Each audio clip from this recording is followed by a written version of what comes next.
Hello guys! Welcome back to another cold episode. On today's episode, we are back with some more Yu-Gi-Oh! Duel Links, trying to understand the current meta that's going on. Now, that being said, the day I am recording this, so the day prior to when you will see this, a new box is coming out today. It hasn't quite come out, but that will change the meta, and I will kind of tell you guys how it has changed the meta and how things have gone there when it comes out. But as for right now, what I want to show you is the deck that I use and I find to be the most successful within my climb up the ladder, and it is Ancient Gear Invoked. So, there are two key components to this deck. First and foremost, Ancient Gear Reactor Dragon. All of these cards, this,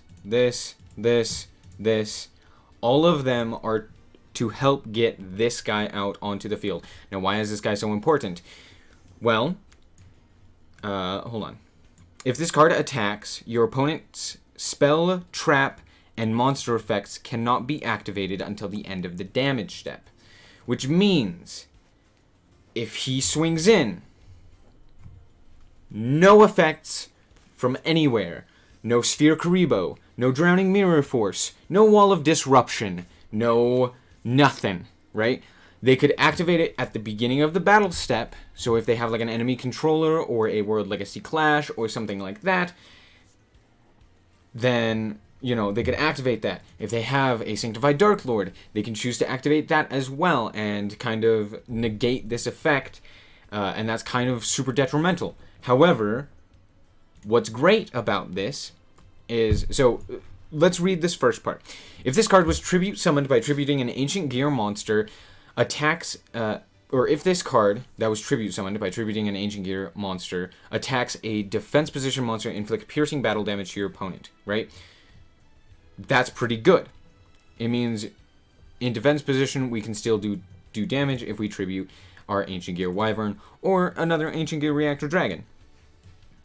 But at the end of the damage step, if this card attacked, you can destroy one spell or trap card on the field. Now, why is this important? We have two cards that can summon Ancient Gear Reactor Dragon by being destroyed. First one, Gear Town. Both players can normal summon Ancient Gear monsters for one less tribute. That's pretty good. You will see that be used. When this card is destroyed and sent to the graveyard, you can special summon one Ancient Gear monster from your hand, deck, or graveyard. Now, that being said, this one can miss the timing. So if you were running something like Double Cyclone, right, instead of Galaxy Cyclone, and you took out, since this is a quick play spell, if it's chain number 2, that means that this will not go off. That's why it's better to run Galaxy Cyclone, or if you don't have Galaxy Cyclone, D-Spell. Oh, I did it wrong.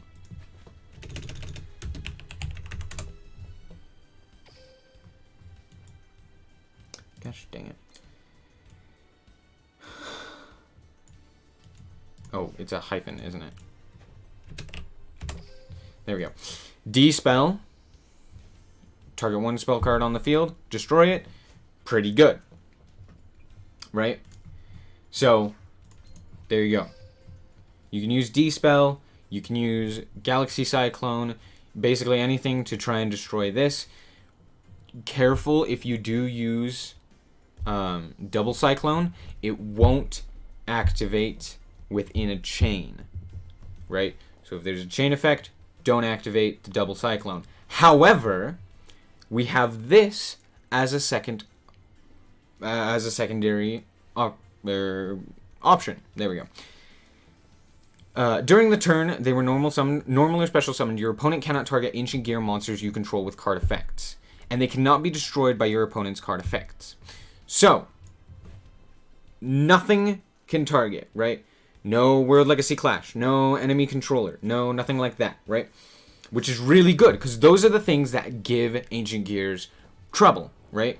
However, this doesn't target. That's why Dark Lords are so good.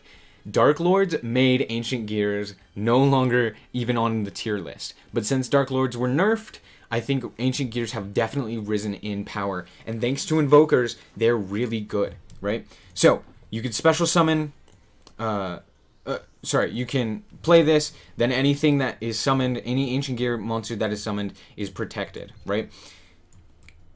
Also, your opponent, hold on. If this card is destroyed in the Speller Trap card zone, you can special summon an Ancient Gear monster from your hand or graveyard, which means a lot of times I will swing into something with 3,000 attack, clash, collide, both cards go to the graveyard. This effect does activate, right? If I have this on the field, I can destroy this and bring this guy back. Or if I have a Gear Town, I can destroy the Gear Town, bring this guy back from the grave. That's why it's super useful. You can bring it back from the grave. You can bring it back from the deck. And if you have a card in your hand, say you have a Reactor Dragon in your hand, you can get it from your hand. This is just to facilitate that, right? You can destroy a set card on the field, right? Target it, destroy it. Then, also, if this card is in your graveyard... except for the turn that it was sent there, you can banish it and destroy a face-up card on the field. Which means, you know, you could either set Gear Town or activate it, and then if this is in the graveyard or in your hand, depending on how you set... Like, if you set it, you want to play this from your hand. If you activate it, this should already be in your graveyard, and then you can destroy. You'll see that activated. Drowning Mirror Force is just protection. Then we have Invocation and Alistair the Invoker. Now what this does is Alistair searches for Invocation. Invocation allows you to summon any of these fusion monsters, right? Depending on what you have, right? So a Dark monster, an Alistair, a Water monster, an Alistair, or an Earth monster, an Alistair. All of these guys are Earth. This guy's pretty easy to get out. This guy's Dark. Pretty easy to get out, right? The Flip-Flop Frog is for Cocytus, right? You can also use any monsters in your opponent's graveyard, as well as any monsters on your field, right? And if you play this guy, you normal summon him, he searches for Invocation, you activate Invocation, you summon whatever it may be, then Invocation in the graveyard, you can activate it, grab the Invocation and put it back into the deck, and grab your banished Alistair, because this banishes cards. It doesn't send them to the graveyard, it banishes them. So you can grab your banished Alistair and put it back into your hand. Now Alistair also, it can target one fusion monster you control, and it gains 1,000 attack and defense until the end of the turn. That's really good. This deck, this Alistair the Invoker and Invocation with Cocytus, Caliga, and Mage Lantica are all meta. This is meta. It's a lot like how Neos was previously. It's kind of like how it's a facilitator to certain decks, right? A lot of people will run Neos and Invoker because they're really good together. This boosts up any fusion monster. So you could even boost up your Neos, right? We'll get into that, though. Break of the Magical Warrior, place a spell counter, then you can destroy any Speller Trap card on the field, right? Again, that's good for getting Gear Town. Wyvern is kind of the bread and butter of this deck, right? This is how you win. This is how you get it started most of the time. When this card is normal or special summoned, you can add an Ancient Gear card from your deck to your hand, except Ancient Gear Wyvern. Also, you can't set any cards for the rest of your turn. So you will see me playing around that, right?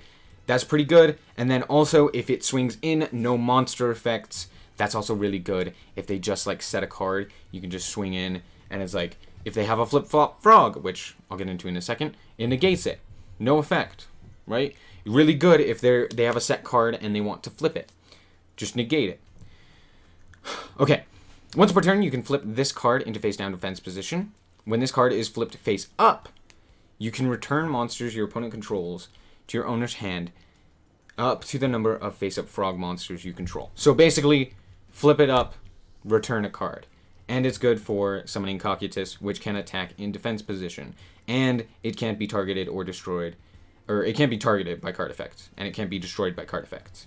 This guy's just a normal 3,000 beater, and then this guy, the Dark Caliga, makes it so that any monster effect that is activated is the only one that can be activated, and only one monster can attack each turn.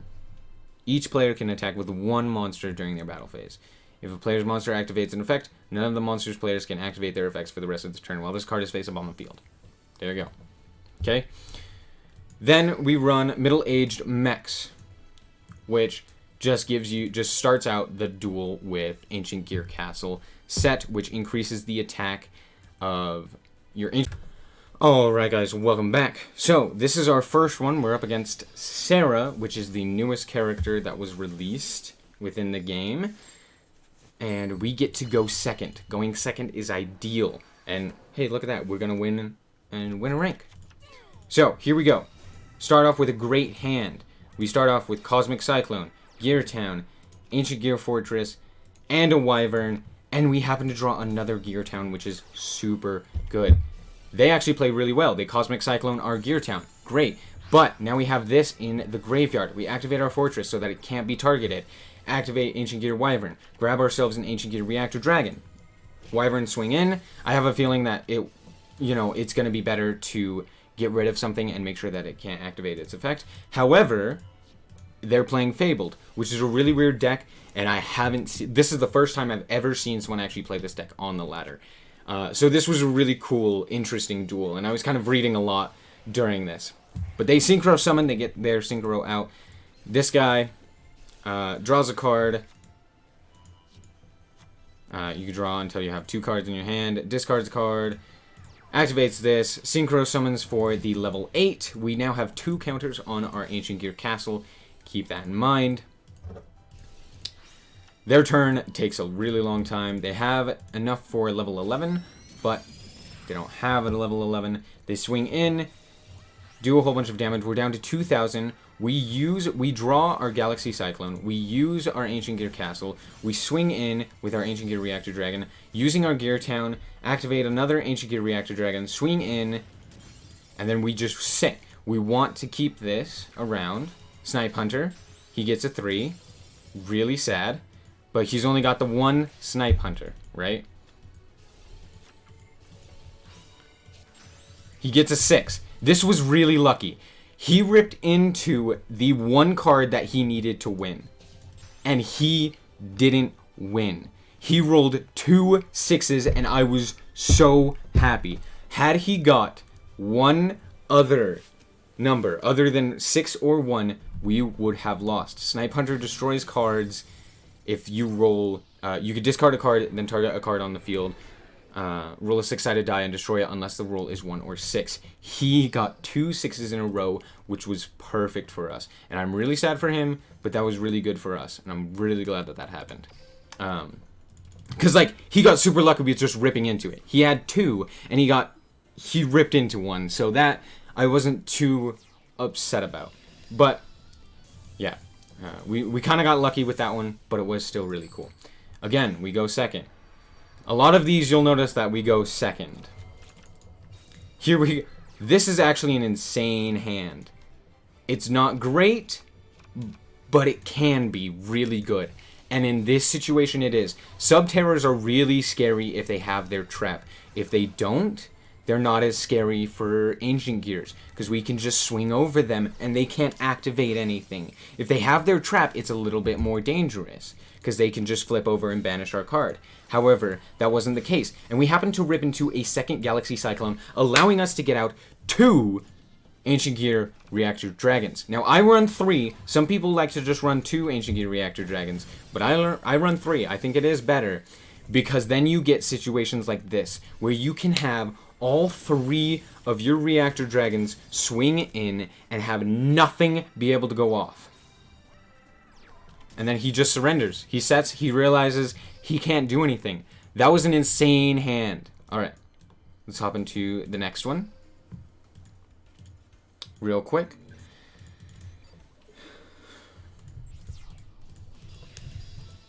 I kind of want to do these episodes a little bit faster. Winning, you'll gain a rank. Okay, we're going to deny that. Going to deny the rank up. Again, here's the thing. We go first this time. So getting this hand is actually a lot worse, right? We start out with an Ancient Gear Reactor Dragon. Not great. 2 Gear Towns and a Galaxy Cyclone. However, we do go first, which means our combo is uninterrupted, which means we can, for certain, get out an Ancient Gear Reactor Dragon.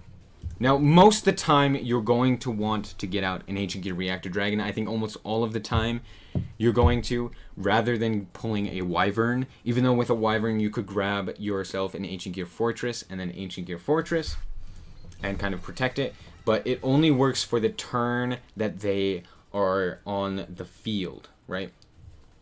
Or for the turn that they are summoned, sorry. So now, this guy has enemy controller. He can tribute a monster and grab our guy. Beat down 3,600, destroys our castle, but guess what? It doesn't matter. Why? Because we have ourselves another Gear Town in our hand. This is why you don't play both. And we have ourselves a Cosmic Cyclone, or Galaxy Cyclone within our graveyard. Meaning, we activate this. Then we activate the effect in the graveyard to special summon our Galaxy Cyclone, or our Reactor Dragon. And he forfeits right there. He knew what was going on. He knew he had nothing. We swing in with both of those guys. He can't do anything. Even if he has a Sphere Karibo, it does nothing. Plus, just in case, we had a Flip-Flop Frog in face-down defense position. He got close. He got really close. But, yeah. Let me jump into the next. Alright, guys. Welcome back. So this time, we are facing off against Scud. And we go first again. We definitely prefer going second, but going first works here. We get an awful hand, especially for going first. So, what do? I set a card as a bluff. Then, we activate your effect, and we activate Ancient Gear Fortress, right? This is a bluff. That's why I played the Ancient Gear Fortress. He's playing 6 Sams. We hate 6 Sams. I am not a fan of 6 Sams. However, now I'm really glad that we have a second Galaxy Cyclone. We Galaxy Cyclone. He negates. Sends it to the grave. That's fine. We don't care. We like it in the grave. Galaxy Cyclone. Send it. Wall of Disruption. Then we activate. Here's the thing. He can't negate Ancient Gear Castle's effect anyway. So if you wanted to tribute, it wouldn't matter. You could just do that anyway. They can't negate it, right? 6 Samurais. Not a fan of them. But here we go. So now, we can swing in. And I decide to destroy our Ancient Gear Fortress because we had another Ancient Gear Reactor Dragon within our hand, right? Now he's on 500 health. He has to come up with something. He realized, so he plays a Nishi, which is it's a good option, but he only has 2 6 Samurai monsters in your graveyard, and there's no way for him to beat over our 3,000 attack Ancient Gear Reactor Dragon. So this can send a monster to the graveyard, right? Once per turn, during either player's turn, right? You can banish 2 6 Samurai monsters from your graveyard to target 1 face-up monster on the field. Return that target to the hand. Oh, sorry, it returns to the hand. Most of the 6 Samurai cards return to the hand. So that's pretty good. Also, this card gains 500 attack and defense if you control 2 or more face-up 6 Samurai monsters. Okay, so let's jump into this last one real quick. This one is again against Sarah. You're kind of seeing her all over the place because more people are trying to level her up and get her all the way up to level 30, which I have already done. But that being said, I haven't leveled up everyone else. So we go first again. And this time, we get to see more of the Invoker side of this gameplay. We start with an Alistair, the Invoker, and Drowning Mirror Force, Invocation, and Reactor Dragon. Now, we could have started with something other than Invocation, and we probably would have played it the same, unless it was, like, Gear Town. No, even if it was Gear Town. Anyway, drawing Alistair and drowning means that basically we're guaranteed to start playing with invokers. So, we activate Invocation. Banish. The reason I played Alistair the Invoker is so that we can banish him. We want him to be banished. If he's just in the graveyard, we cannot activate Invocation's effect. We need Alistair to be banished, right? So we banish him, grab ourselves this guy, and then activate Invocation, right? In the grave to send it back to the deck. Now, this person's playing Cyber Dragons. So Cyber Dragon, special summon.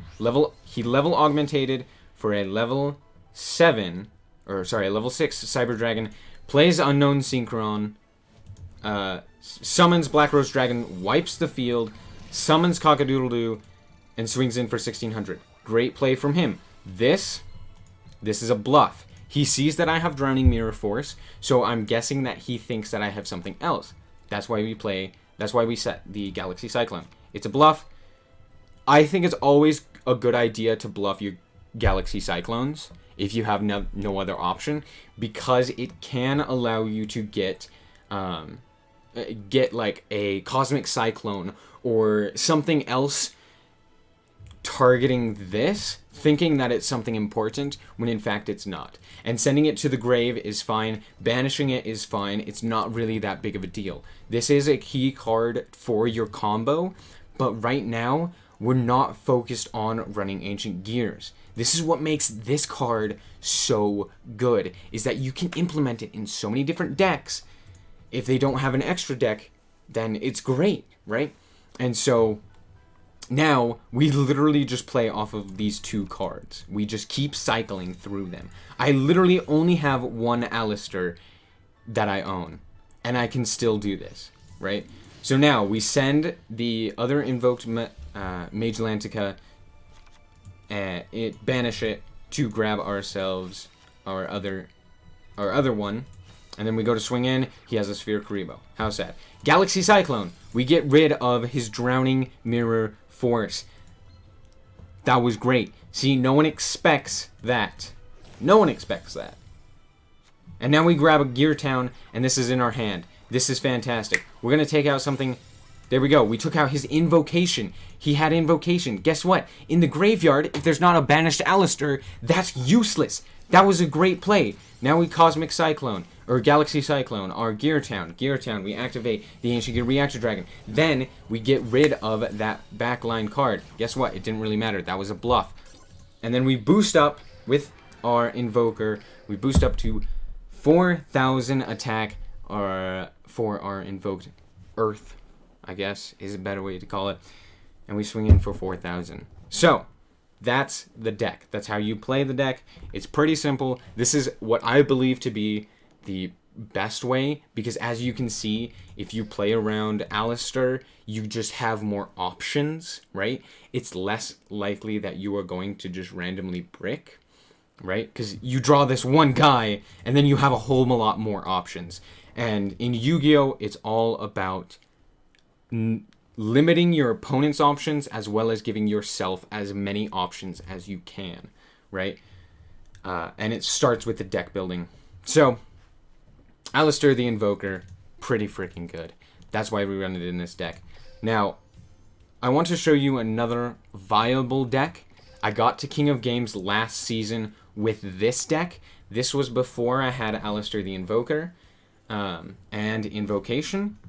So this is what I used. Instead, I had an enemy controller, a Treacherous Trap Hole, and an Ancient Gear Reborn. Let me talk about these for a second. Enemy controller, you've already seen this in action. You can put a card into defense, right? You flip it up, face up monster, flip it into defense, or, you know, just change its battle position, right? Doesn't really work against Cocytus, but hey, that's a thing. Now, these are just baits. They're just to say, hey, we have an extra deck, right? If you don't play an extra deck, just put whatever cards in here, just so that the enemy player doesn't really know what's going on, right? So that's a big thing. If they're smart, They'll look at the extra deck and say, okay, this man's playing an extra deck. What is it? What are they playing? And it kind of limits the options of what said person can be playing, right? Enemy controller, or you could tribute a card, or tribute a monster, target a face-up monster your opponent controls, take control of it until the end phase, right? As you saw that Kaiba did. Then we have Treacherous Trap Hole. If there are no trap cards in your graveyard, target 2 monsters on the field, destroy those targets. It's pretty good. If you have something that's, you know, difficult to get rid of, that you can't quite, like, beat over, you run this. Then, we also have Ancient Gear Reborn. Now, this was a new card that came out in the latest main box as of when I record this. And so, it's in Dark Side of Dimensions. And it's, once per turn, if you control no monsters, you can target an Ancient Gear monster in your graveyard, special summon it, and if you do, it gains 200 attack. You can only control 1 Ancient Gear Reborn. So, I only run 1 because you can search for it with Wyvern. I didn't really use it that often, but when I did, it was very useful because, let's say your Reactor Dragon goes to the graveyard, well, you can bring it back, and now it's 3,200, or 3,500 even with your castle. So those are some of the other cards. If you want to run purely Ancient Gears, run this. This is probably your best option. This is what you need, more or less, for the core Ancient Gear deck. Then you can run Invoker or Invocation along with the fusion summons. And then the rest is just kind of tech, right? Break of the Magical Warrior is super useful. Not necessary. You could also run something like Pathfinder. Pathfinder gets you a field spell card. So you can play this, right? And then search for Gear Town. Say you start with a Pathfinder, a Galaxy Cyclone, and I don't know what else, right? If you start with those 2, you can get a guaranteed Ancient Gear Reactor Dragon. So, if you don't have say you don't have Breaker, say you don't have Invoker, you play 3 of those. Boom. Then you're going to get a whole bunch of Gear Towns. Anyway, that's going to be it. I hope that you guys did indeed enjoy the episode. If you did, a like is very much appreciated. And if you want to see more stuff like this, just be sure to subscribe. Anyway, thank you guys so much for watching, and remember to always stay frosty. Bye-bye.